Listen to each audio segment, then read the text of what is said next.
Welcome in, guys. Third episode of the Rebuild Champions League show. Got an important topic today. That's right. We're talking about playoffs. What's that? I said we're talking about the playoffs. Playoffs? Don't talk about playoffs. You kidding me? Playoffs? I just hope we can win a game. That's right. We're talking about playoffs here. Now, I know some of you are Cowboy fans, so you may not know what playoffs are or what you're supposed to do when you get there. So I wanted to anchor us all in a definition here. The dictionary defines playoffs as a series of contests played after the end of the regular season to determine a championship. Now, most leagues only let in the best teams in that league that regular season. I know there are exceptions.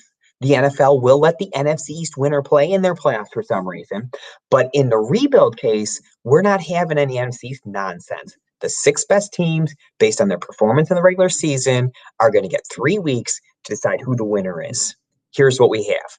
Now, the first group are people whose playoff chances are gone. They have 1 week left to play, but they're already out of it. Maybe they should go fishing. If you teach a man to fish, he can eat a lifetime. So look, even if you lost fantasy football this year, you can still learn to fish and catch you some fish to feed your family this offseason. You might even see a famous person along the way. Those 5 teams: King Henry Nobleman, Biblical Baller Sharp, the Bull City Ballers. We got Team Griffin and Team Law and Order. I hope you come back next year. Bring me some fish when you come for the draft, all right? Good luck to you all this offseason. Now, let's talk about the teams that have clinched bye weeks. That's right. Rebuild Champions League is offering 2 bye weeks this year, and they've already been clinched. So these 2 lucky teams are going to take week 14 off and rest up for their opponents while they have to slog it out in week 14. However, you may want to take a different approach than the Giants did a few years ago. It started with them on a fun boat trip to kind of relax and prepare for the opponent. However, it ended with them getting boat raced by said opponent the next week. So, hey, Big Hurt, are we counting pancakes? You all may want to take it easy on the vacations this week, all right? Moving on to a team that has clinched that is playing next week. Yes, not everyone can have that fancy bye week, but that doesn't mean we're not excited about getting in the playoffs. I have a clip here that shows you the unbridled joy of making a trip to the playoffs can have. This is a 2018 Bills locker room as they celebrate their first playoff trip in almost 20 years.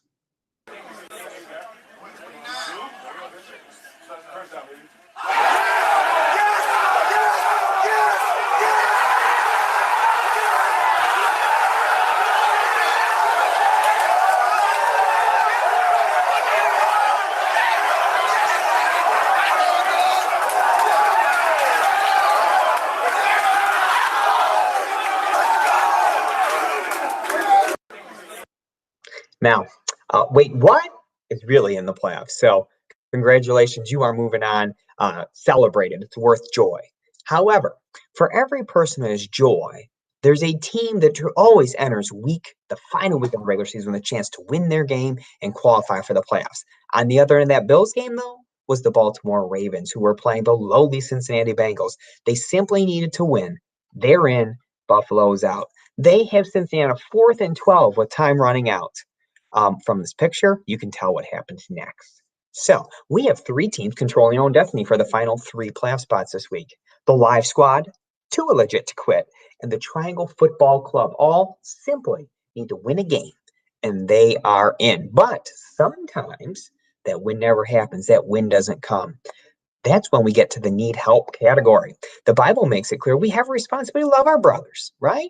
As a matter of fact, 1 John 2:10 states, anyone who loves their brother and sister lives in the light. By the way, I got that information from the men's Bible study the men's group we have on Monday nights at 7:30. If you're not coming, please come. Mondays, 7:30. Be there.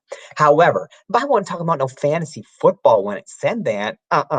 None of us have any intention of helping Nate. We love him, but we do not want him in the playoffs with us come this weekend. Right, Chuck and Jasper? So if you come to us asking for help, we're probably going to be like, no, we're not helping you out here. So here's what Nate needs, because Nate is on the outside playoff line, needing someone to lose, needing some help. Here's your scenarios. Chuck, myself, we are 7-5. We are in with a win. We can even get in with a loss if Jasper or Nate loses. We have strong points scored. That works in our favor. We are likely in. However, we are not. There's a chance we both could still be out. Jasper, he's in with a win. However, with a loss, going to get a bit dicey for him. Nate, we are talking about our good friend Nate. Here's his specific scenario. Needs a win, needs a loss by me, and needs a loss by Jasper. He needs to be in a playoff with me pretty much all by himself as his main scenario into the playoffs. He beat me a few weeks ago, so that's his in. However, once we start getting Jasper and Chuck and other teams into tiebreakers, it doesn't work as well for Nate because he has the worst point scored of these 4 teams. So good luck this week. I'm not kidding you. There is actually going to be playoffs, and some of you will be a part of it. So I hope to see you there with my home team.